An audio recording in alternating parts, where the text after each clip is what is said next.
You're listening to the Recovered Life Show, the show that helps people in recovery live their best recovered lives. And here is your host, Damon Frank.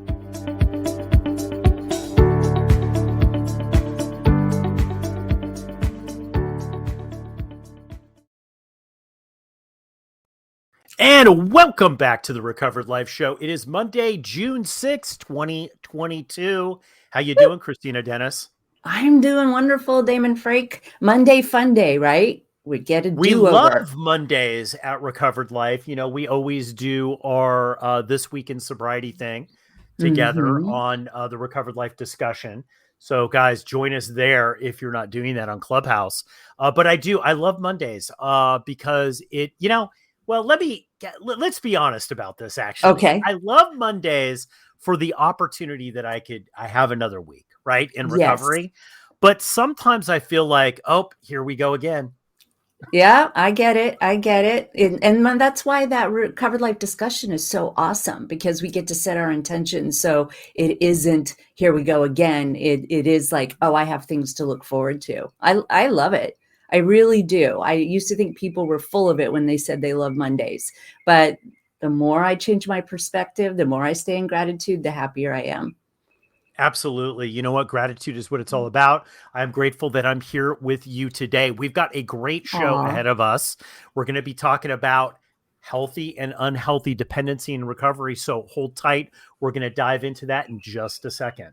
Before we do that, I want to tell everybody, please like, share, follow, leave us a comment on the show. Make sure you join the Recovered Life community over at recoveredlife.us. We are having a lot of fun over there, and we want you to join us. And I love this topic. I do too.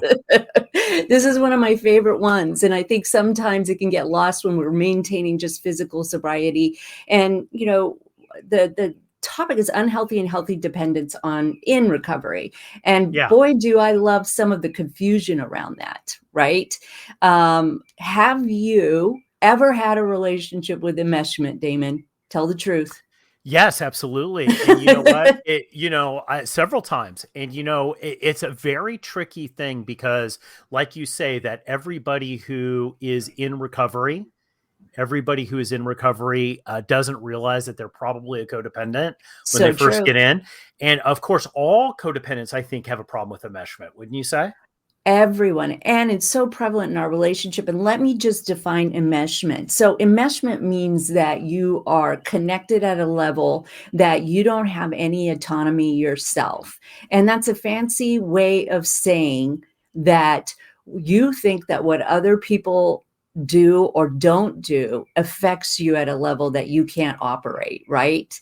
Codependency means that we as codependents, and as I've said before, whether you like it or not, I've never met somebody with a substance abuse disorder that didn't have codependent relationships. And we codependents, in our desire to be accepted and loved, end up not having good boundaries with people. And we really believe that if we give them their needs, if we put other people's needs ahead of our own, we'll feel that safety. Yeah. That is, you know what? I think it's just to jump in here. I think people are like, what the hell is enmeshment? That's why I put unhealthy and healthy dependence, because the thing is that what you find in recovery, a lot of the times people come in and they've had a lot of chances, right? They've had one chance after another chance, and a lot of it is because of codependent people in their life. You see this with especially guys in their 20s. I've seen this a lot where their parents have written the ticket, right? They've written the check to be able to drink and use the way that they want to. And now that they're sober and they could maybe get a job, or they could go back to school, or they could do something, they're choosing not to do it because of this dependent relationship. It's this enmeshment. This unhealthy enmeshment. Well, and this very loving family around them is afraid to put pressure on them because they're afraid they may relapse. And I'm telling you, in order to have true sobriety, in order to have true recovery in your life, you have to rely on yourself. Yes, connection is important. We did a show last week where we talked about connection being one of the cornerstones for relapse prevention. But if you depend on other people to take care of you, pay your bills or make excuses for you, or, fill in the blanks that have happened, you are not in a stable situation. You'll never feel like you completely belong. And I mean, codependents show up in all kinds of various forms. They can be, most often it's the crazy girlfriend or the overbearing mother, but it shows up in men as often as it does in women. It's just a different way that it presents itself. Well, I would say this too, is that I think women have an they've been, how can I say this? They've really been kind of unfairly accused of being the ones that are always codependent. Right. You see this in guys with the rescuer syndrome, right? Mm-hmm. I'm going to rescue you. I'm going to make sure that everything is okay. I'm going to swoop in here at the end. I can fix it. The being the fixer, right? That's codependency too. And, I love what you said. I'd like to dive into this a little bit because I know you deal with the family unit a lot, right, especially in your interventionist work. And, I think the complicated thing is where do you step in as a family member? Where do you give support? I think it is crucial that the family's involved. And I do think that sometimes it is about writing a check, and it's about allowing the person to be able to have time or live in your home or do whatever to really unpack what's been going on with them and to be able to gain some sobriety. Absolutely it is. And, when I deal with a formal intervention, the whole family is involved and there's a plan put in place. And if you love somebody who is drinking alcoholically, it's important to know that the brain that they are operating out of is not really online, that they don't really have access to some of the prefrontal cortex that they need. They can't see themselves as alcoholic. They don't see that alcohol is killing them, or maybe they do, and they can't think that there's another way out of it. And so it's very important for a family to rally around a person who needs extra help. It's important for the family to take their hopefully good working brains to figure out what's the best facility for this person. It's important for the family to have boundaries about if you do not enter into a program of recovery, I can no longer have my children around you, or I will no longer pay your rent. And those are really important boundaries. But in the beginning, it's the love and the willingness of the family to focus on not only what the patient needs, but also what they need, because it is a family disease. There are things that have occurred in that home, even with the best of intentions, that have set it up so that this person could continue to drink themselves to death. Well, Very shocking. tricky. No, codependents need the alcoholic to get sober and to control them, their behavior, just as much as the alcoholic needs the drink, right? So these go hand in hand. And I think the thing is that the big epiphany, I think, for a lot of people who enable and that are they offer too much dependence, especially parents. I see this all the time.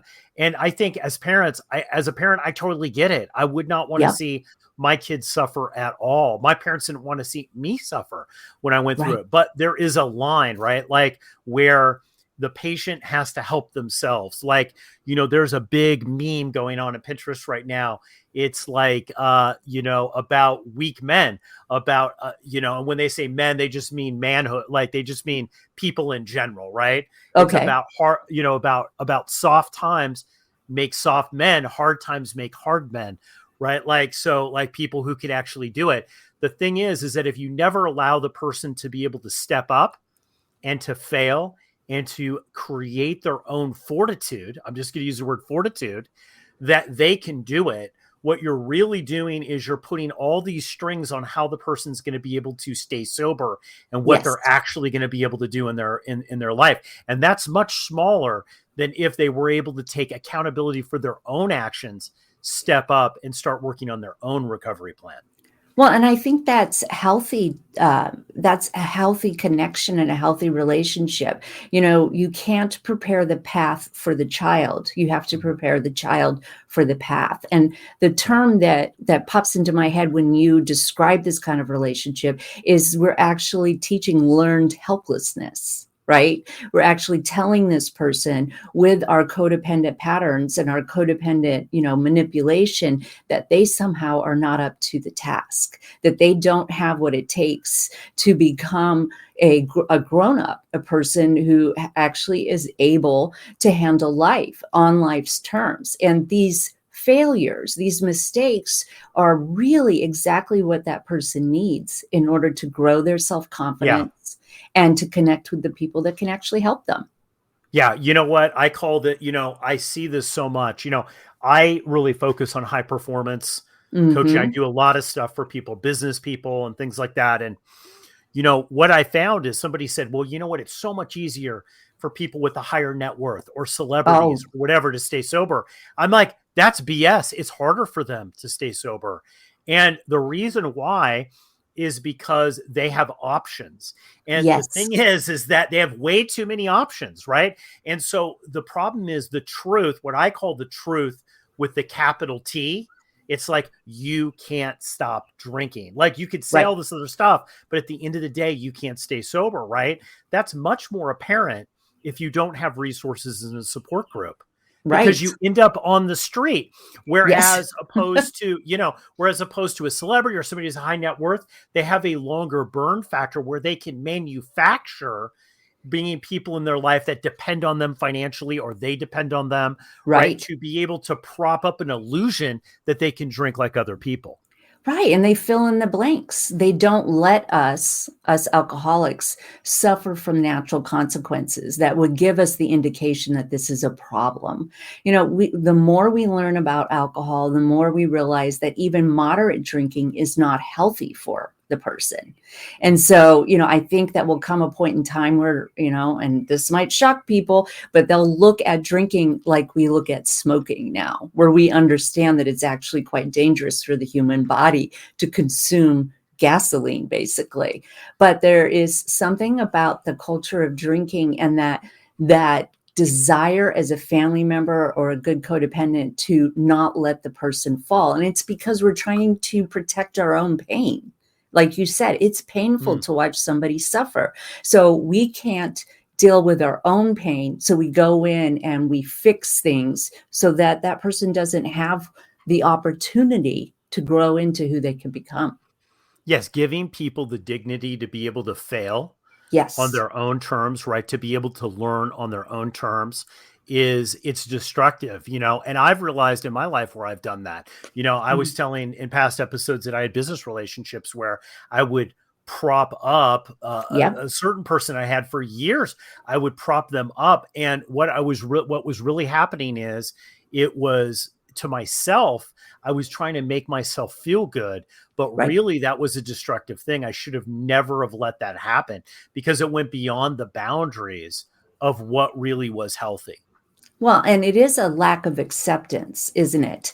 And, if you are the person who has a strong codependent relationship in your life, you recognize inside, perhaps deep, that in order for your mother, your husband, your coworker to feel good, you have to perform in a certain way. And that's called manipulation. And what we talk about healthy dependency is an interdependent relationship. It's where each person is whole, and then you form a third entity that is the relationship.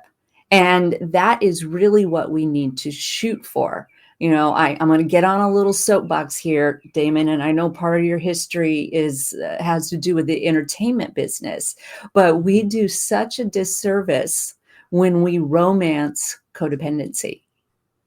Oh, big time. That's what it's all about with it. Well, look, Hallmark built a whole channel around codependency. Yes. And I don't mean to sound so like boom, boom, boom. It's so bad. And look, I don't want to offend any woman who's over the age of 35. It's not the Hallmark Channel's fault. So we're No, not, we no. love the Hallmark Channel. It sells. It sells. I mean, it's in the Star Wars movies too. It's in all of the places that this is what a healthy relationship is. This is what romance is. You know, that very famous line, "You complete me," from that one movie, kind of gives me the cringes. And my hope is that we continue to talk about codependency and interdependency, and we start to teach our children as well as ourselves that we can go out and have a relationship where we know where we end and the other person begins. So And good. Kristina, before we move on to actually more details about enmeshment and Mhm. healthy and unhealthy dependence, because there's way more to talk about here, I want to mention something really quick. I want to mention recovery breakthrough. Guys, if you are trying to get sober, or you're a constant relapser and you're just really trying to regain sobriety, or you have years of sobriety but really need to take your plan to the next level, Recovery Breakthrough might be for you. Find out how you can work with Kristina and I on a 6-week intensive coaching program. You can find out more about Recovery Breakthrough and everything it will offer you by going to recoveredlife.us. That's recoveredlife.us.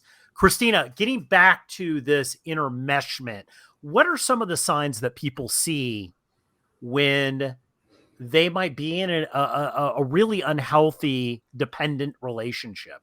Sure. Well, when you start believing that how another person acts is a direct reflection on you, you are in an enmeshed relationship. When somebody has to behave a certain way for you to feel good, you're in a codependent relationship. And one of the hardest codependent relationships is parent-child. It is parent-child because our jobs are to help that person be formed. Our job is to help them gain certain, strengths and the ability and to operate in a world as an individual. And it can be like completely squishy, like what is sobriety and codependency, or what is recovery and codependency? And it is about learning how to put your needs first, learning the language around checking in with yourself and saying, what am I doing today that's going to take care of me so that I can be the best person I'm supposed to be and I can show up in this relationship? If you're always worried about what that other person is doing, how they're going to act, what are they going to say, and thinking that because somebody doesn't know how to act in a crowd or makes a mistake, or is overbearing, and you're always trying to curtail their behavior, you're probably enmeshed. Yes. Yes. I love that. And, I think the key is that what do you do? Because this is what happens. I think as we get sober, we Mhm. realize it's like, ooh, this relationship probably isn't the healthy, right? Or Right. this is like a lot of entanglements in it. And so the process of getting sober is also the process of cleaning things up, right? It Yep. really is. It's about like, how do I clean up my side of the street too, as you go through the amends process?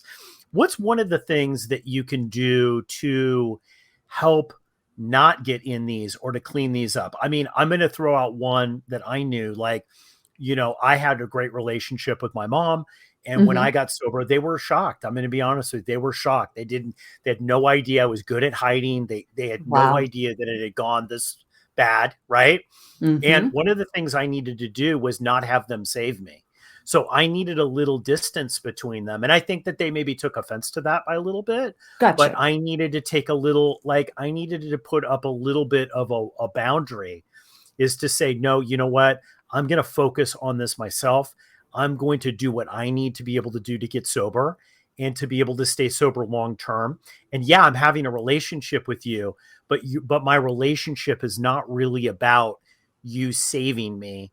It's about me saving myself, right? Yes. Yes, and you cheering as I do that. Yeah.